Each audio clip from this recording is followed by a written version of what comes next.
Morning, it's Sunday the 31st of October. World leaders will be making their way from the G20 summit in Rome to Glasgow today for the start of the COP26 climate conference. But before they set off, Prince Charles will warn them they have an overwhelming responsibility to future generations to fix the climate crisis. Our diplomatic correspondent James Landale is in Rome. For G20 leaders, this is their first time to spend time together, face to face, for almost 2 years, whether dining at the presidential palace in Rome or sitting round the summit table. A chance to catch up and do deals.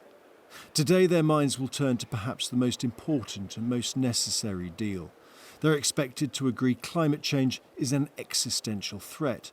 But so far there have been no new firm commitments to reduce carbon emissions, much to the frustration of the host of the COP26 summit. People are often very conceited about history and about our civilization. We think that we can be on a remorseless forward march when actually we can be actively conniving in our own decline and fall.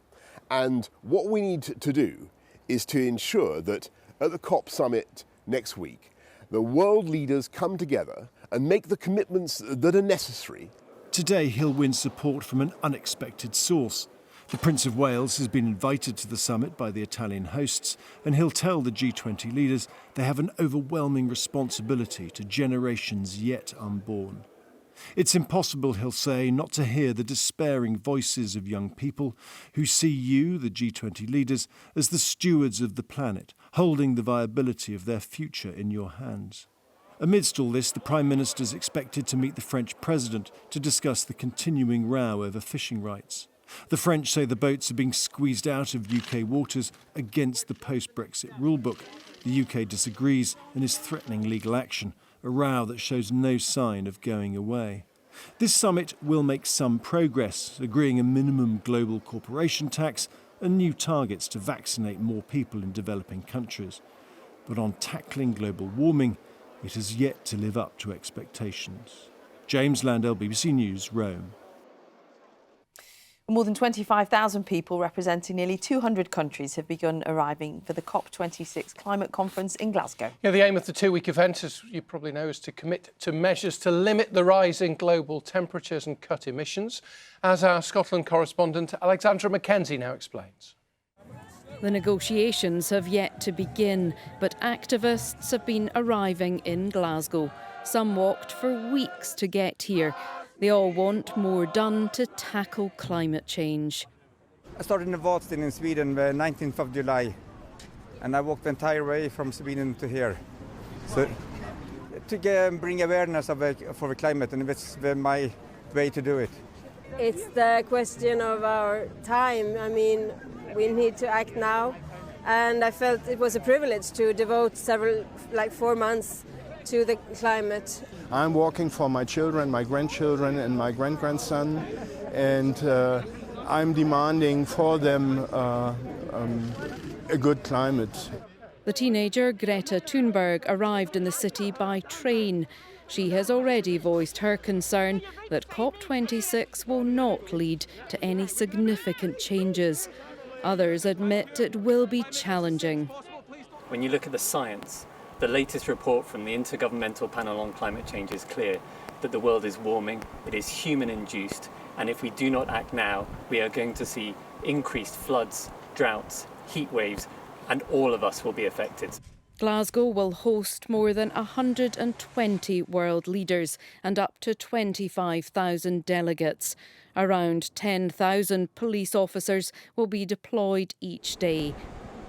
For those living in the city, disruption is expected, and there are mixed feelings about the summit. I think it's really good that people are coming together about the environment, because it's like a really big deal right now. What are they coming here to change? I mean, the money they've spent setting up this setup down at Clyde, I just don't get it. Well, I've heard it's going to increase the COVID numbers as well, so that's obviously a bit of a worry. The venue for the United Nations Climate Change Conference just across the river is now officially UN territory. This is where world leaders and delegates will meet. This is where those high-stakes discussions will take place. The UK government is hosting the summit. And on behalf of the Scottish Government, Nicola Sturgeon welcomed everyone to Glasgow. What a wonderful world. As others united to get their message across, the First Minister said this could be one of the most important global gatherings this century. What a wonderful world. Alexandra Mackenzie, BBC News, Glasgow.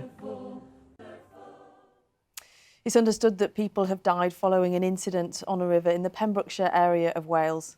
David Powys, police say a major rescue operation was launched on the River Cleddau in Haverfordwest after a group of people were seen in distress. Police, firefighters, Coast Guard, ambulance crews and 4 helicopters were deployed. More details are expected to be released later. Alec Baldwin has described the death of a colleague on the set of his film as a 1 in a trillion episode after he accidentally shot her with a prop gun, speaking in public for the first time since the cinematographer died on the set of the Western film Rust. The actor said that he would be in favour of limiting the use of firearms on films. He also confirmed production of the movie was now unlikely to resume. Now, as pupils return after the half-term break, health teams will visit 800 schools across England to offer those aged 12 to 15 a coronavirus vaccine.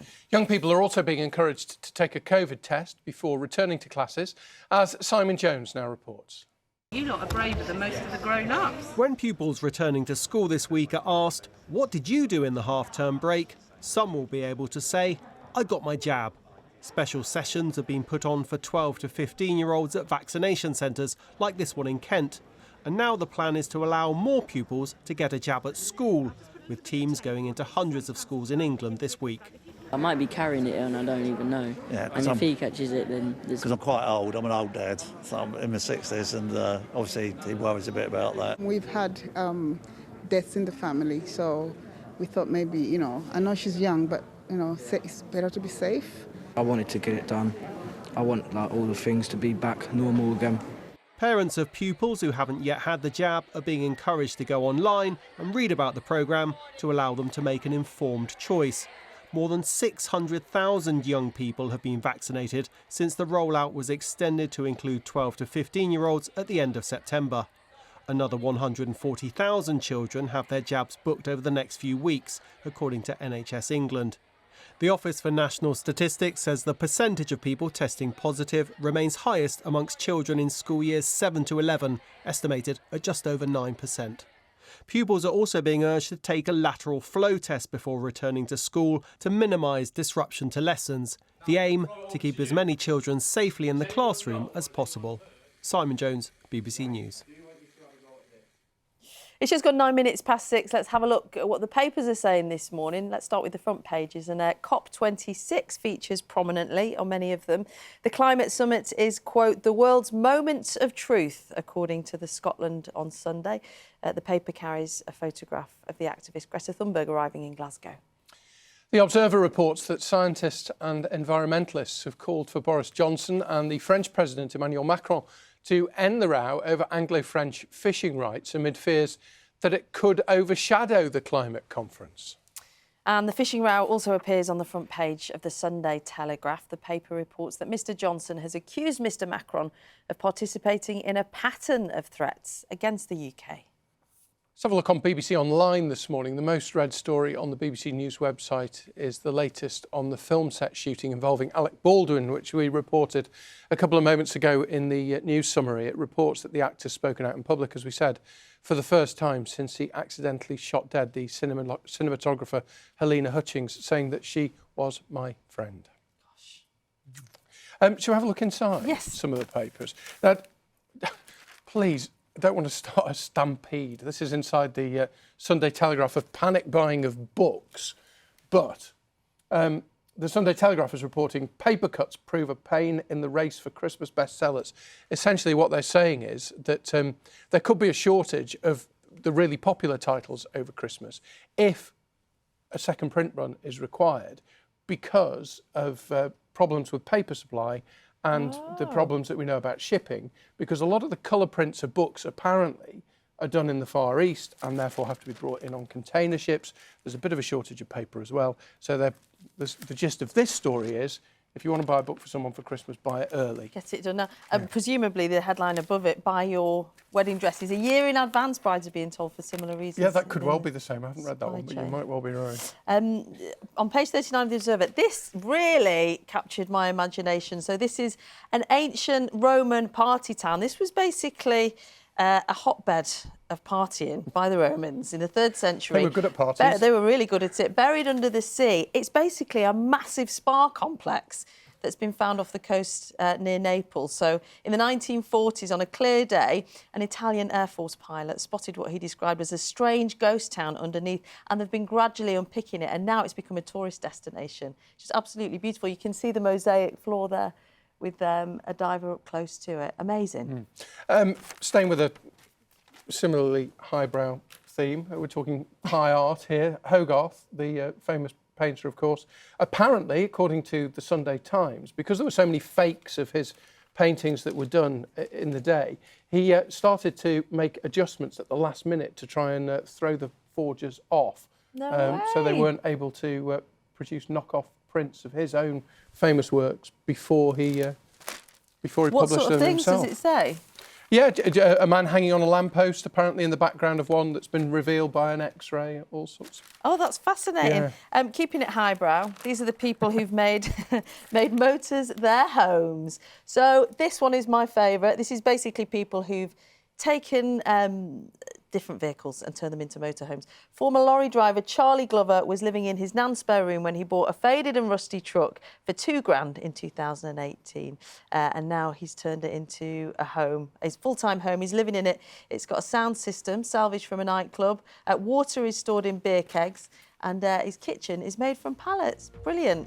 He'd fit in well in Glasgow this weekend, wouldn't he? Everything is upcycled. Absolutely.